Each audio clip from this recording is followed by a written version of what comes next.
भैया तुम्ही कशा आहे वहिनी तुम्ही? दिवाळी आता झाली आणि तुम्ही आले पण? मुपलं लय मन करत होतं तुम्हाला सगळ्याला भेटायचं. तुम्ही काय मग अशा कपड्यामध्ये आले का? मग काय झालं? बर जाऊ द्या, बसा तिकडं.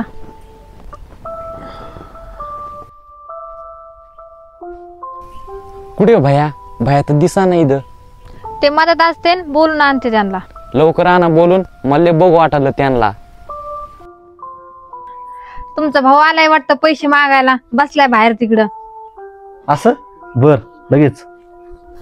एवढं खुश होत असते का? आता दिवाळीला आले होते ना, आता परत आले ते. तुम्ही जर त्याला 1 रुपया जर दिला ना तर मग माहित का वाईट नाही. मग अरे कल्पना आता तरी गप बस ना, राहुल ऐकत असल. मग काय झालं ऐकलं तर? मला तर वाटतं त्यांना ऐकायला पाहिजे, त्यांना थोडी लाज पाहिजे. पण आता का माहिती घरात कोण दुखण्याचं पडलंय, येते उठले सुटले इकडे पैसे मागायला. तुम्हाला माहिती का त्यांचे कपडे ते बघून मला लाज वाटत होती घरात बसवायची, म्हणून मी त्यांना बाहेर बसले. तुपल्या तोंडाला जरा पट्टी लाव. तुला माहितीये का तू काय बोलली तर आणि कोणाला बोलली तर?